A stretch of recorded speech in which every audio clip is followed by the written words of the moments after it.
الحمدللہ رب العالمین والصلاة والسلام علی سید المرسلین اما بعد فاعوذ باللہ من الشیطان الرجیم بسم اللہ الرحمن الرحیم۔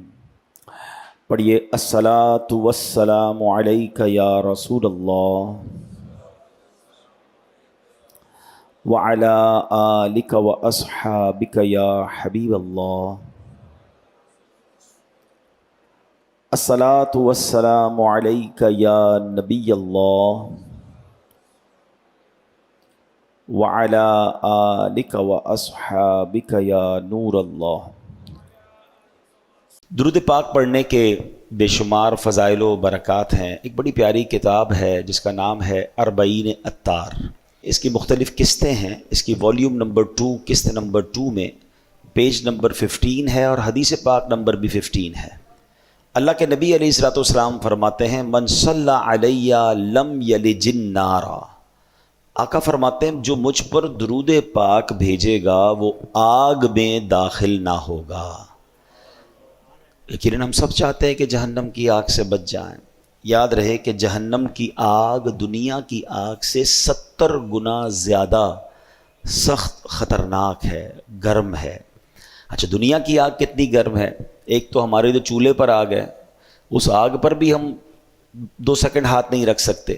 غلطی سے جلتی سگریٹ پر پیر رہ جائے تو چیخ نکل جاتی ہے۔ مگر ہماری ہی دنیا میں اب جو آگ بنا لی گئی ہے، جہاں تک اس کی گرمی ہے، مثال کے طور پہ اگر کوئی اسٹیل مل وغیرہ میں چلا جائے یا جہاں بھٹیاں لگی ہوئی ہیں تو وہاں تو بتایا جاتا ہے کہ 700 800 1000 سینٹی گریڈ تک کی گرم آگ ہوتی ہے جو لوہے کو پگھلا دیتی ہے۔ گولڈ والے جو ہوتے ہیں، سونارے ہوتے ہیں، ان کی آگ کیسی ہوتی ہے؟ سونے کو پگھلا دیتی ہے، ٹھیک ہے نا۔ پھر یہ جو والکینوز ہوتے ہیں، آتش فشاں پہاڑ پھٹتے ہیں تو اس کا جو لاوا ہوتا ہے بتایا جاتا ہے آس پاس کے پورے علاقے کو بھسم کر کے رکھ دیتا ہے۔ تو یہ ساری دنیا میں موجود آگیں ہیں، اور جہنم کی آگ کے بارے میں فرمایا وہ اس سے بھی 70 گنا زیادہ سخت ہے۔ تو ایک لمحہ بھی کوئی اس آگ کو برداشت نہیں کر سکے گا۔ ہم اللہ سے دعا کرتے ہیں کہ اللہ ہمیں لمحہ بھر بھی جہنم میں داخل نہ فرمانا۔ تو ہمیں دعائیں بھی کرتے رہنا چاہیے اور جہنم سے بچنے کا سامان بھی کرتا رہنا چاہیے۔ اب یہ درود پاک کی جو فضیلت ہے کہ نبی پاک فرماتے ہیں جو مجھ پر درود پاک بھیجے گا وہ آگ میں داخل نہیں ہوگا۔ تو ہمیں کثرت سے درود پاک پڑھتے رہنا چاہیے۔ آئیے مل کر محبت کے ساتھ بآواز بلند درود پاک پڑھ لیں۔ صلو علی الحبیب صلی اللہ تعالی علی محمد صلی اللہ علیہ وسلم۔ الحمدللہ ہم کوشش کرتے ہیں کہ قرآن پاک کے حوالے سے کچھ پیاری پیاری آیتیں سنیں اور اس سے جو میسج ہمیں ملتا ہے، جو پیغام ملتا ہے، ہم وہ سب جانتے ہیں۔ قرآنی واقعات کو بھی ڈسکس کرتے ہیں اور پھر الحمدللہ اللہ نے جو مومنوں سے گفتگو کی ہے وہ آیتیں بھی ہم وقتاً فوقتاً شامل کرتے ہیں۔ آج قرآن پاک کا ایک بڑا تاریخی واقعہ ہم جانیں گے اور اس واقعے میں ہم سب کے لیے بہت کچھ سیکھنے کے لیے ہے۔ اللہ کریم قرآن مجید میں ارشاد فرماتا ہے اِنَّا بَلَوْنَاهُمْ كَمَا بَلَوْنَا أَصْحَابَ الْجَنَّةِ اِذْ أَقْسَمُوا لَيَسْرِمُنَّهَا مُصْبِحِينَ وَلَا يَسْتَثْنُونَ فطاف علیہا طائف من ربک وہم نائمون۔ پارہ 29 ہے، 29واں پارہ ہے، سورہ قلب ہے، آیت نمبر 17 سے 19 ہے۔ ایک اور بڑی پیاری بات سمجھنی ہے، 2 آیتیں، یقین کریں 2 آیتوں میں ایک ایسا واقعہ قرآن نے بیان کر دیا اور اس میں اتنا کچھ ہمیں سکھا دیا گیا۔ اب آپ سنیں گے بیان تو آپ کو اندازہ ہو جائے گا، لیکن جو میں سمجھانا چاہ رہا ہوں کہ 1-2 آیتوں میں اتنا کچھ پتہ چل جاتا ہے، تو اگر پورا قرآن کوئی انڈرسٹینڈ کرے 6600 سے زیادہ آیتیں ہیں تو کتنے خزانے، کتنی نعمتیں، کتنی برکتیں ہمیں مل جائیں گی۔ ہمیں پتہ ہی نہیں ہے قرآن میں خزانے کتنے ہیں، قرآن میں علم کتنا ہے، قرآن میں نور کتنا ہے، قرآن میں شفا کتنی ہے، ایکسپلور ہی نہیں کرتے نا۔ ہمارا قرآن سے تعلق ہے مگر ہمارا تعلق کیا ہے؟ قرآن کو چومنا ہے، قرآن کو گھر میں رکھنا ہے، قرآن خوانی کروانی ہے اپنے گھر میں، انتقال کسی کا ہو جائے تو قرآن خوانی، نیا گھر لیا تو قرآن خوانی، نیا کاروبار لیا تو، میں نہیں کہتا قرآن خوانی نہیں کروانی چاہیے، لیکن کیا قرآن صرف اسی لیے ہے کہ بس برکت کے لیے اس سے فائدہ؟ اندر کیا ہے اس کے وہ پتہ ہی نہیں ہے۔ اچھا ایک تو پھر یہ بھی پرابلم ہے کہ جس کے گھر میں قرآن خوانی ہو وہ خود اس وقت بھی نہیں پڑھ رہا ہوتا، بچے پڑھ رہے ہوتے ہیں مدرسے کے، رسم بن گیا ہے قرآن پڑھنا. نہیں، یہ خزانہ ہے، اس کے جتنا غوطہ لگائیں گے اتنے موتی ملیں گے. ہمارا تعلق وہی ہے نا، وہ جو میں نے کئی بار یہ واقعہ سنا ہے کہ ایک بوڑھی خاتون تھی، بیمار تھی، اور اس نے بڑے پیسے جمع کر کے اپنے بیٹے کو بیرون ملک بھیج دیا کہ چلو جاب کرے گا، پیسے کمائے گا، میرا بھی علاج ہو جائے گا، گھر بھی بنا لوں گی. بچہ گیا، بچے سے پیار بڑا کرتی تھی، بچہ بھی ماں سے بڑا پیار کرتا تھا. بوڑھی ماں تھی، غریب تھی، جتنے پیسے سارے بچے پہ لگا دیے. تھوڑے عرصے بعد بچے نے خط بھیجا، ماں نے خط دیکھا کہ ولایت سے بیرون ملک سے خط آیا، چوما اور رکھ لیا. ماں کو پڑھنا تو آتا تھا ہی. اگلے مہینے پھر خط آیا، ماں نے پھر چوما، پھر رکھ لیا. ہر مہینے خط آتا رہا، ہر مہینے چومتی رہی، اپنی دراز میں رکھتی رہی، مگر پیسے تھے نہیں. بیماری بڑھتی گئی، غربت بڑھتی گئی، ماں کا انتقال ہو گیا. انتقال ہوا تو جو صفائی کرنے کے لیے آس پڑوس سے خواتین آئیں، دراز کھولی تو بہت سارے لفافے تھے. یہ وہی لفافے تھے جو ہر مہینے بیٹا بھیجتا تھا. جب ان لفافوں کو کھولا گیا تو ہر لفافے کے اندر منی آرڈر تھا. ہر لفافے میں بچے نے ماں کے لیے پیسے بھجوائے تھے، چیک بھجوایا تھا، پے آرڈر بھجوایا تھا. ماں کو پڑھنا ہی نہیں آتا تھا، چومتی تھی بس، خزانہ اندر رہ گیا. اگر یہ سارے پیسے کیش ہو جاتے تو اچھی جگہ علاج بھی کروا لیتی، شاید گھر ور بھی اچھا کر لیتی، لیکن پڑھنا نہیں آتا تھا. محبت بڑی تھی. کچھ ایسا ہی معاملہ نہیں ہے قرآن کے ساتھ ہمارا؟ چومتے ہیں، آنکھوں سے لگاتے ہیں، اندر کیا ہے، اللہ نے کیا فرمایا ہے، ہمارے لیے میسج کیا ہے، اس کے بارے میں احساس ہی نہیں ہے. اور ایسا بھی نہیں ہے کہ بہت مشکل ہے. ہاں اگر آپ کوئی کہے جناب قرآن تو عربی میں ہے، ہم کہاں سے سیکھیں؟ بھائی علماء نے اس کو اردو میں ترجمے کر دیے، اس کی تفسیریں کر دی، کتابیں لکھ دی، تھوڑا ٹائم تو نکالے نا. ماشاءاللہ دعوت اسلامی والے تو پکار کر کہتے ہیں آؤ بھائی ہمارے مدرسے میں آدھا گھنٹے کے لیے آ جائیں، رات کو آ جائیں، صبح آ جائیں. امام صاحب بیٹھے ہوتے ہیں، امام صاحب کو کہیں تھوڑا سا قرآن سکھا دیں، تھوڑا پڑھنا تو شروع کریں، اور پھر دیکھیں کتنا سیکھنے کو ملے گا. ماشاءاللہ بلکہ اب تو ہماری تفسیر قرآن آڈیو میں موجود ہے، آپ سننا شروع کر دیں، اگر پڑھ نہیں سکتے سب فری ہے.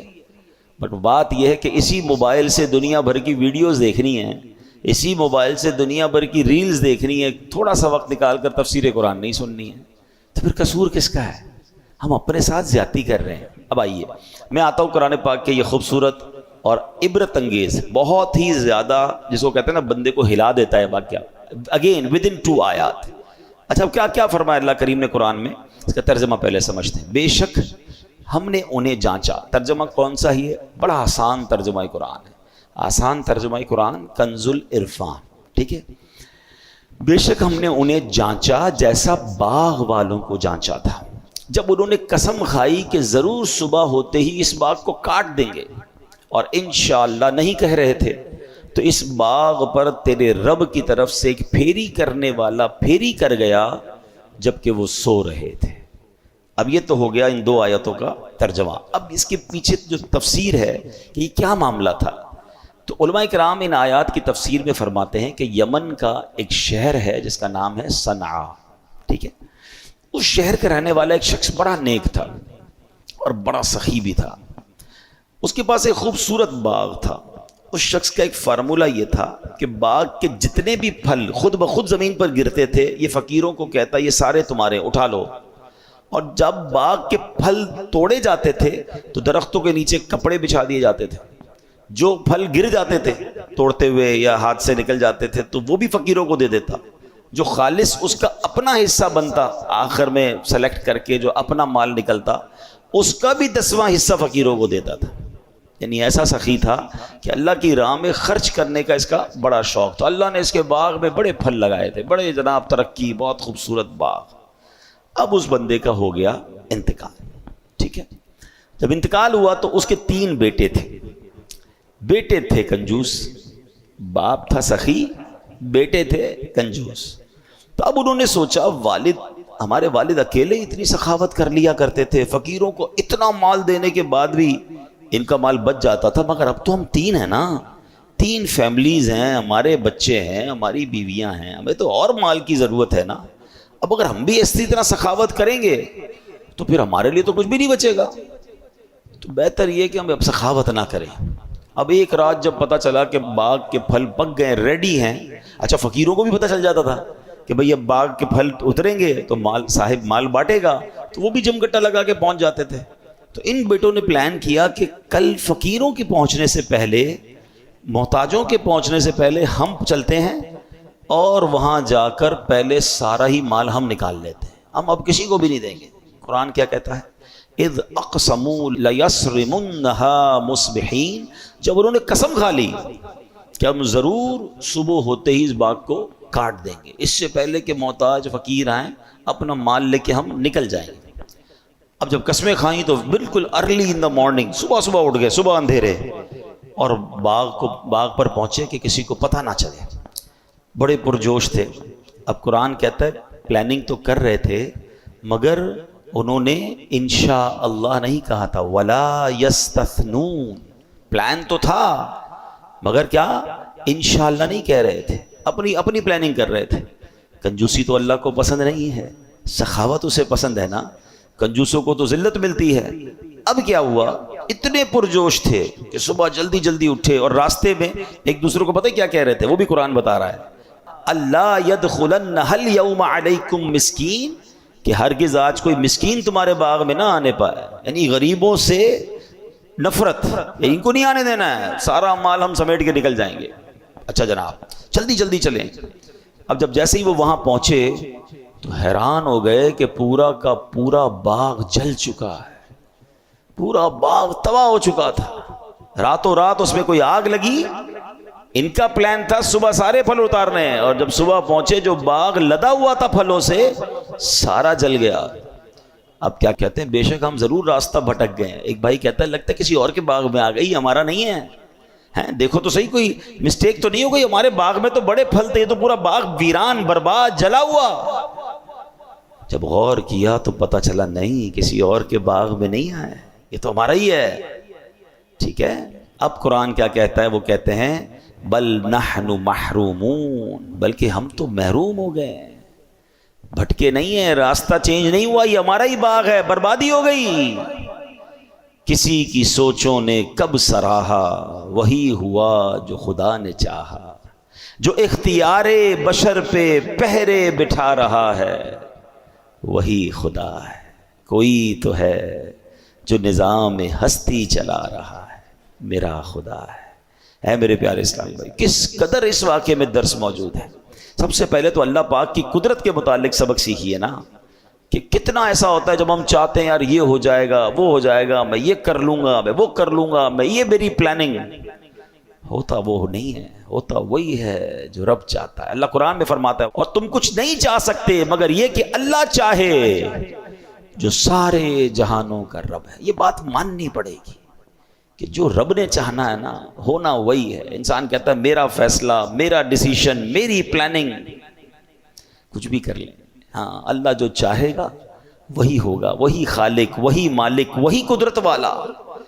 امام جعفر صادق رحمۃ اللہ تعالی علیہ کا قول سنیے، کہتے ہیں اپنے ارادوں کے ٹوٹنے سے میں نے رب کو پہچان لیا، یعنی جو میں چاہتا ہوں وہ نہیں ہوتا، اس کا الٹ ہو جاتا ہے۔ اس سے مجھے معلوم ہو گیا کہ کوئی تو ہے جو میرے ارادوں پہ پہرا لگا رہا ہے، وہی خدا ہے۔ ایسا ہوتا ہے نا ہمارے ساتھ بھی، ٹکٹ بھی بک ہو جاتی ہے، آگے کی پلاننگ بھی بک ہو جاتی ہے، ادھر جا کے کسی ملک میں جانا ہے، کسی شہر میں جانا ہے، ادھر کس سے ملنا ہے، ساری پلاننگ بک ہے، مگر اچانک کوئی ایسا معاملہ ہوتا ہے سارا سفر ہی کینسل ہو جاتا ہے۔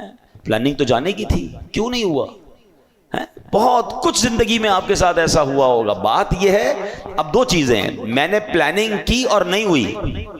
اب ایک طریقہ تو یہ چیخنا شروع کر دوں، چلانا شروع کر دوں، کوسنا کسی کو شروع کر دوں، اور دوسرا اس پورے واقعے سے عقل مندی یہ ہے کہ سبق لوں کہ یہ میرے رب کا فیصلہ ہے۔ اپنی اوقات پتہ چلنی چاہیے، پنجابی میں کہتے ہیں لگ پتہ جانا چاہیے کہ میں کچھ نہیں ہوں، میرا رب سب کچھ ہے۔ ایسے موقعوں پر مزید اللہ کی قدرت کو جاننا چاہیے، عاجزی اختیار کرنی چاہیے، اور پھر دل کو مطمئن بھی کرنا چاہیے کہ نہیں ہوا تو یہی بہتر ہوگا۔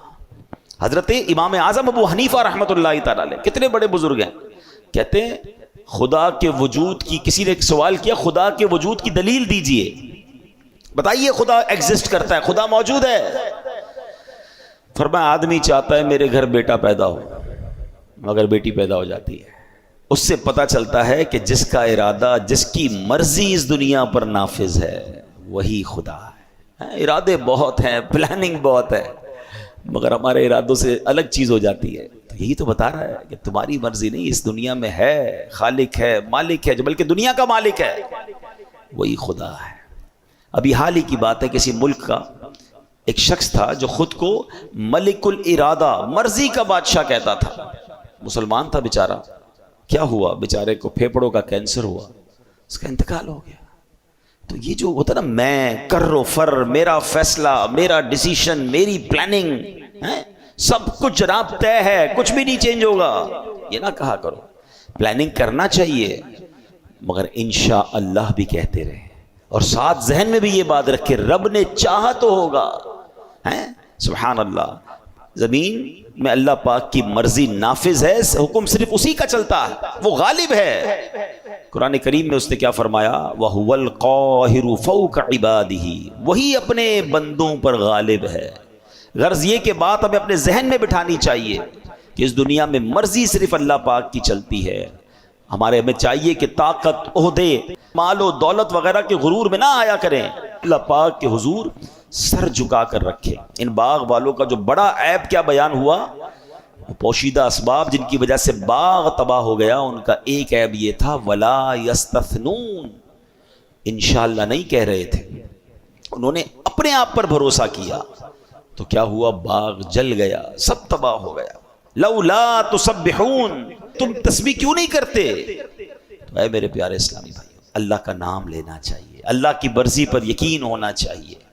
اللہ اکبر. یہاں ایک اور میں آیت آپ کے سامنے پیش کروں گا، اور یہ آیت اتنی کمال کی ہے، اگر کسی دن سمجھ آ جائے نا تو زندگی میں جو کام نہیں ہوتے، جس کی وجہ سے ہم ڈپریشن کا شکار ہو جاتے ہیں، کنفیوز رہتے ہیں، پریشان رہتے ہیں، یار یہ کیوں نہیں ہوا، اتنی پلاننگ تھی، اتنی تمنا تھی، اور بندہ بعض اوقات مایوسی کی طرف چلا جاتا ہے.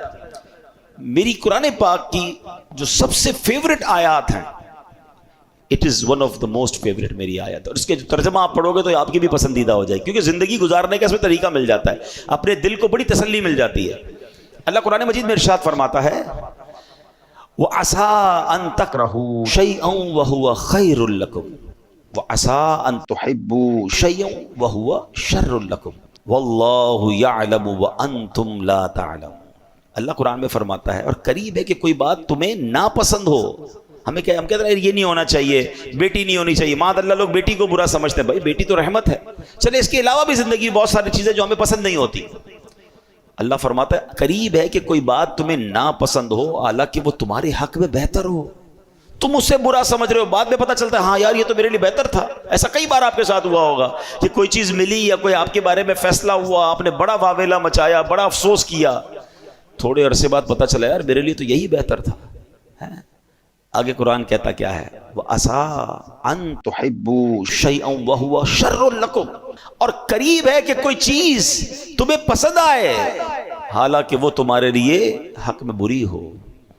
بعض اوقات کہتے ہیں یار مجھے یہ پسند ہے، یہ نہیں ملتی تو دل ٹوٹ جاتا ہے. اچھا پسند ہے تو حرام طریقے سے حاصل کر رہے ہیں، نہیں ملی کوئی بات نہیں، کیا پتہ یہی میرے لیے بری ہو، اور ہوتا ہے ایسا. لیکن اگلی جو آیت کا جز ہے نا، وہ ادھر اللہ کرے نقش ہو جائے. اللہ فرماتا ہے اللہ یعلم وانتم لا تعلمون، اللہ جانتا ہے اور تم نہیں جانتے. یہ بات سمجھ لیجئے، ہم نہیں جانتے ہمارے لیے کیا بہتر ہے. ہم اللہ سے یہی کہیں نا اللہ تو جانتا ہے، ہمارے لیے بہتر فیصلہ فرما دے، ہمیں بہتر عطا فرما دے. اور جو رب عطا فرمائے اس پر یقین، اس پر اطمینان، اس پر سکون ہونا چاہیے. اللہ کا فیصلہ ہے. جس دن آپ کو یہ فیصلہ اور یقین مل گیا نا، پھر آپ کی زندگی بڑی آسان ہو جائے گی. تو ان باغ والوں نے پلاننگ کی تھی، غریبوں کا حق یا غریبوں میں جو سخاوت تھی، جو بانٹتے تھے، اس سے انہیں محروم کرنے کی، اور پھر انشاءاللہ بھی نہیں کہا، اپنی پلاننگ کرتے رہے اور سب برباد ہو گیا. تو ہمیں اچھا سوچنا چاہیے، بہتر سوچنا چاہیے. یہاں قرآن پاک کی ایک اور آیت جو ہم ہر روز ہی پڑھتے ہیں، اس سے بھی سیکھنا ہے. اور وہ آیت کیا ہے؟ ایاک نعبد و ایاک نستعین، ہم تیری ہی عبادت کرتے ہیں اور تجھ سے ہی مدد چاہتے ہیں. آیت کس حصے میں کیا تربیت کی گئی کہ میں ختم کریں اپنے اندر سے. ہم دنیا میں مالک نہیں محتاج ہیں. اپنی اسی محتاجی کو دل و جان سے تسلیم کر لینا ہی بندگی ہے.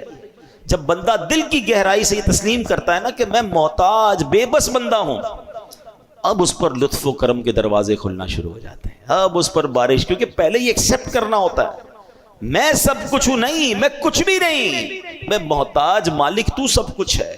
ایاک نعبد و ایاک نستعین میں بندگی کا پیغام ہے، تیری ہی عبادت کرتے ہیں مولا، تجھی سے مدد چاہتے ہیں۔ یعنی کس طرح کہیں کہ اللہ ہاتھ پاؤں تو نے دیے، مگر تیری مدد ہوگی تو ہاتھ پار چلا پاؤں گا، ہیں مولا میرے پاس پاؤں تو نہیں دیے ہیں، مگر میں جب تک نہیں چل سکتا جب تک تیری مدد نہیں ہوگی۔ نہیں دیکھے پاؤں والے، پاؤں ہیں جسم میں چل نہیں پا رہے، ہاتھ ہیں جسم میں اٹھا نہیں پا رہے، بھائی باڈی میں تو لگے ہوئے ہاتھ، مگر ہاتھ کام نہیں کر رہا ہے، انگلیاں بند نہیں ہو رہی ہیں، پکڑ نہیں پا رہے ہیں، پیر ہے چل نہیں پا رہے۔ پتا چلا پیر کمال نہیں ہے، اللہ کی طرف سے توفیق ہوگی، مدد ہوگی تو پیر چلے گا۔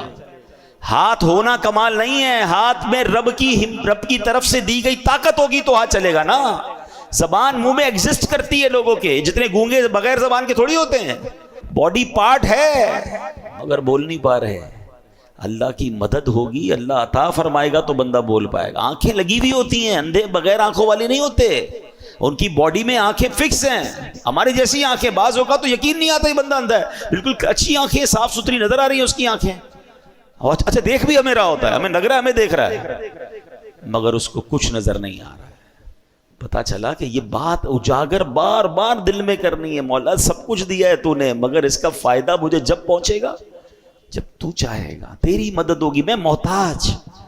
جب بندہ اس طرح رب سے کنیکٹ ہو جاتا ہے نا، اس طرح رب کی بارگاہ میں رجوع لاتا ہے اور یہ ایکسیپٹ کرتا ہے دل سے، ایاک نعبد و ایاک نستعین، تیری ہی عبادت کرتے ہیں، تجھی سے مدد چاہتے ہیں، ہم محتاج، تو مالک۔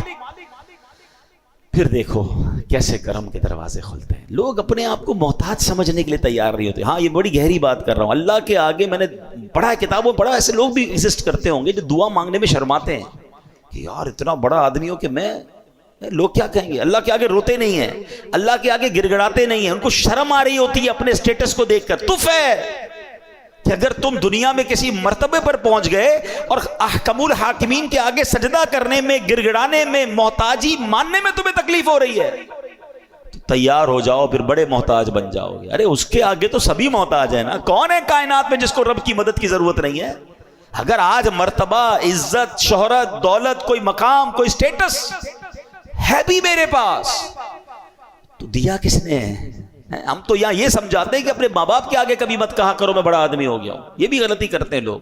اگر کوئی عزت مل جاتی، دولت مل جاتی، اسٹیٹس مل جاتا ہے تو امی ابو کو کہہ رہے ہوتے ہیں بڑا افسر بن گیا ہوں، بڑا آدمی بن گیا ہوں، اب ٹائم نہیں ہوتا، پتہ نہیں میرے آگے پیچھے کتنے لوگ ہوتے ہیں، کتنے ملازمین ہیں۔ نہیں، دنیا کے لیے آپ کچھ بھی ہوں، ماں باپ کے آگے بچے بن کر ہی رہیں، ان کے پیر دبائیں، ہاں ان کو یہ نہ کہیں میں بڑا ہو گیا ہوں، ان کا بچہ ہی ہوں میں، اور ان کو یہ احساس دلائیں کہ دنیا میں کچھ بھی بن گیا ہوں آپ کے قدموں میں، ہوں آپ کا بیٹا، ہوں آپ کا بچہ، تو عزت ملتی ہے نا، تو دعائیں ملتی ہیں۔ ماں باپ پہ بھی افسر ہی جھاڑیں گے، ماں باپ تو پھر بھی ماں باپ ہیں، وہ تو رب ہے نا، خالق کائنات کے آگے تو میں محتاج، میں کچھ بھی نہیں۔ ایکسیپٹ کیا کرو، اللہ کے آگے گر گڑا کر کہا کرو کہ اللہ جو کچھ ہوں تیری عطا سے ہوں، اور بندہ تیرا ہوں، محتاج تیرا ہوں۔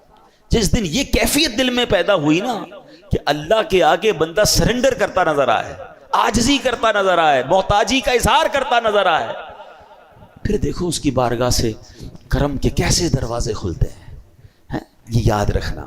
تو پھر آپ دیکھیں گے انشاءاللہ، شعر ہے نا بڑا پیارا حمد کا، میں ہوں بندہ تو ہے مولا، کون ہے اپنا اس کے سوا، میں ہوں اس کا وہ ہے میرا جس نے بنایا اور مجھ کو پالا، یا اللہ میری جھولی بھر دے۔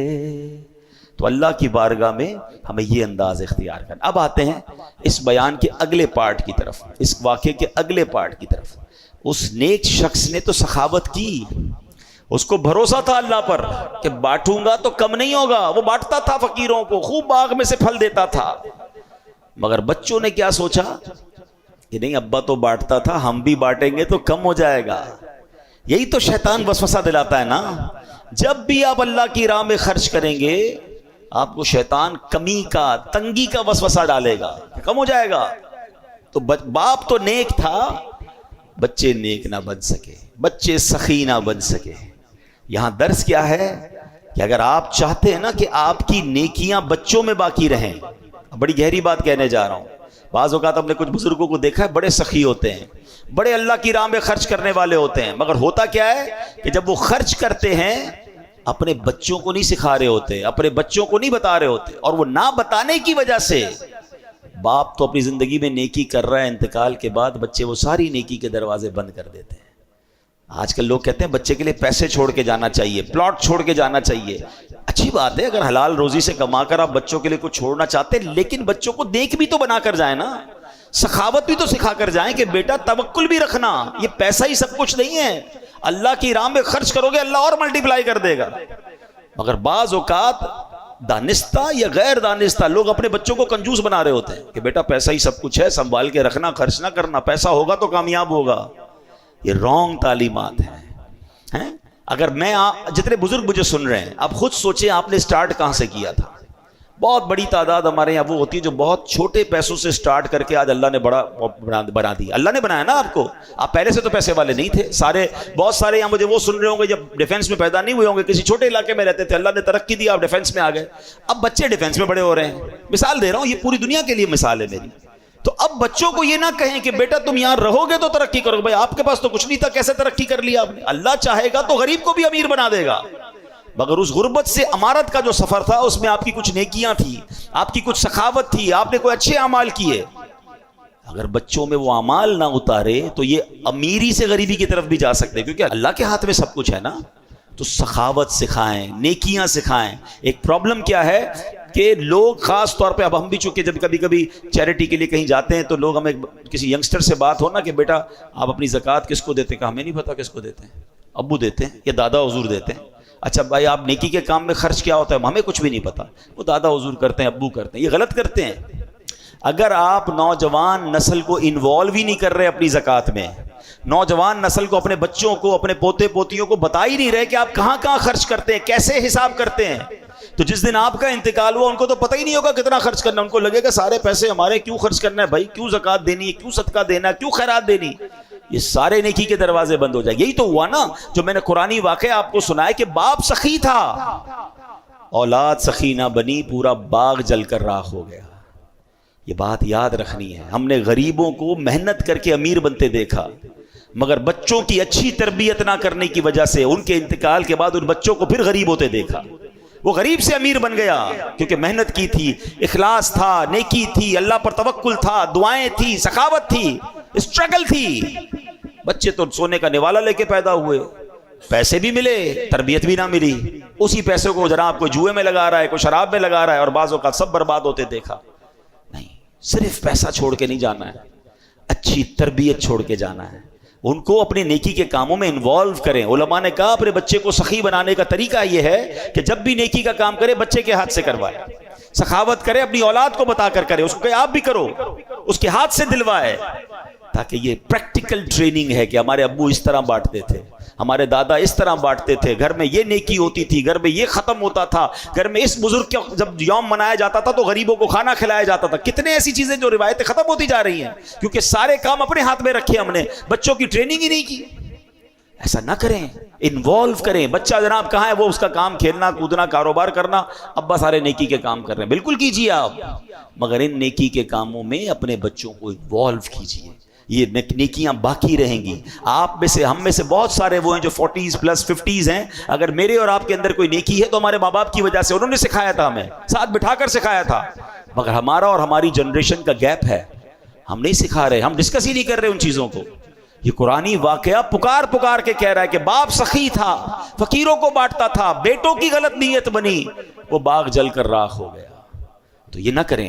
اور اللہ کو سخی کتنا پسند ہے، سبحان اللہ. میں چند حدیثیں آپ کو سناتا ہوں تاکہ اللہ کی راہ میں خرچ کرنے کا جذبہ بیدار ہو. بہت خوبصورت میرے واقعہ سنیے گا توکل کی. دیکھیں بچوں کی ٹریننگ کیسے ہوتی ہے. ایک بزرگ تھے احمد بن حرب رحمۃ اللہ تعالیٰ، انہوں نے اپنے بچے کی تربیت کیسے کی.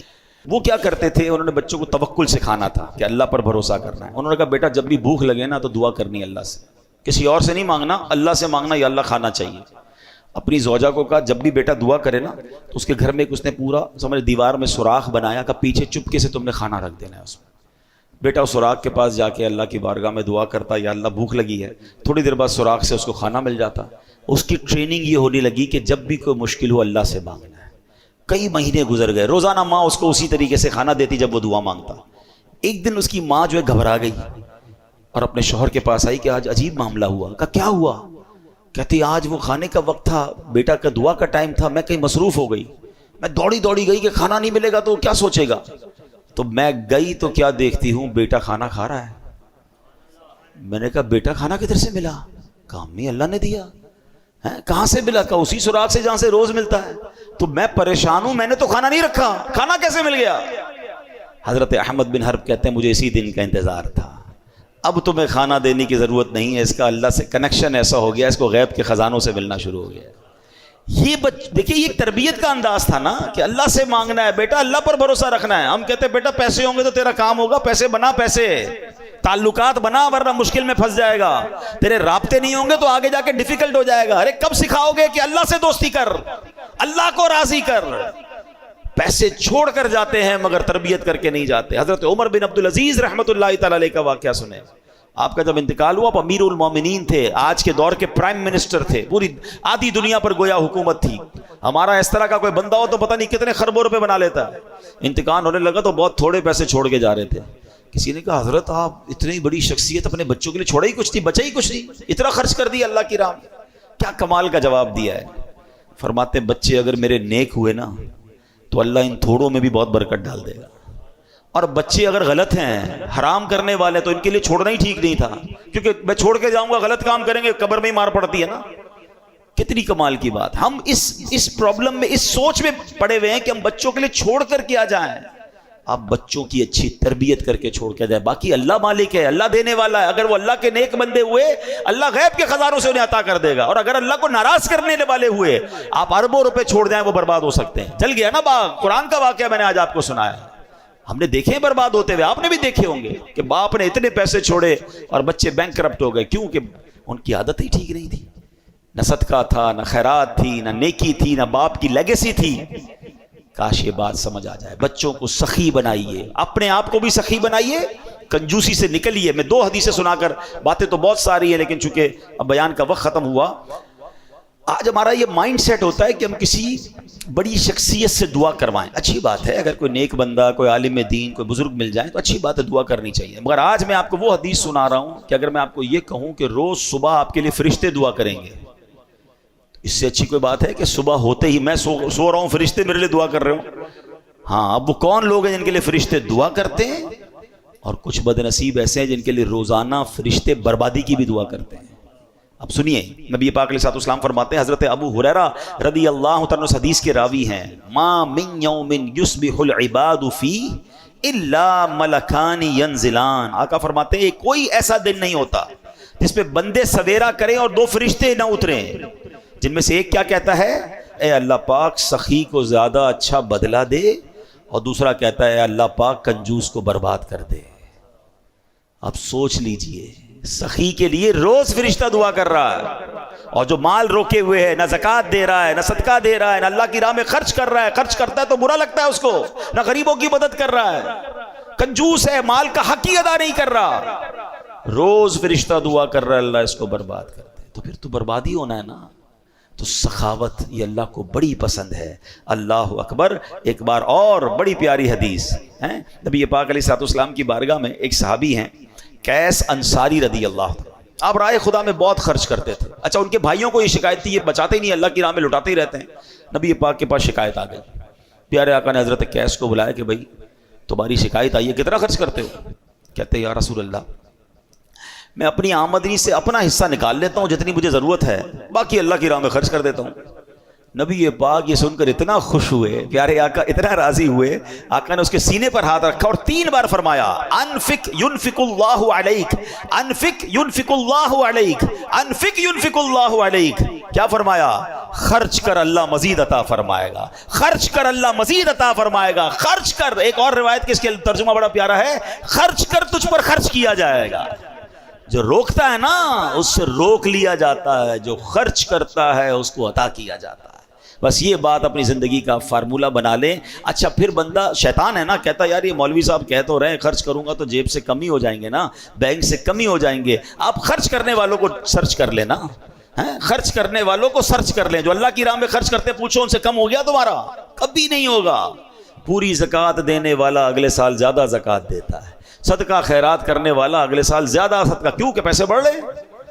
عشر دینے والا، عشر تو 10% نکل جاتا ہے نا، 100 من نکلا زمین سے 10 من دینا ہے اللہ کی راہ میں، کچھ مسائل میں 5 من دینا ہے، تفصیل ہے اس کی، لیکن اگر 100 میں سے 10 دے رہا ہے تو 90 ہو گیا۔ مگر اللہ اس 90 میں ایسی برکت ڈالتا ہے کہ اگلے سال فصل بھی بڑھتی ہے، مال بھی بڑھتا ہے، صحت بھی بڑھتی ہے، عافیت بھی بڑھتی ہے۔ تو بے شک میرے پیارے اسلامی بھائی، قرآن کے اس واقعے سے بہت ساری باتیں سیکھنے کو ملی کہ ہم نے اپنے بچوں کی اچھی تربیت کرنی ہے۔ کوئی بھی پلان کریں تو انشاءاللہ کہنا ہے، اور اللہ پر بھروسہ رکھنا ہے، اپنے آپ پر بھروسہ نہیں رکھنا ہے۔ اور پھر سخاوت اللہ کو بڑی پسند ہے، کنجوسی سے خود بھی بچیں، اپنی اولاد کو بھی بچائیں، غریبوں کی مدد کریں، اللہ کی راہ میں خرچ کریں۔ یہ سارے پیسے آپ ہی کے اکاؤنٹ میں آتے ہیں، اور بہت سارے طریقے ہیں۔ آج کل لوگ کتنے پریشان ہیں، کسی غریب کی مدد کر دیں۔ آج قرآن کے اس واقعے سے جو ہمیں سبق ملا، اللہ مجھے بھی آپ کو بھی عمل کرنے کی توفیق عطا فرمائے، آمین بجاہ النبی الامین صلی اللہ علیہ وسلم۔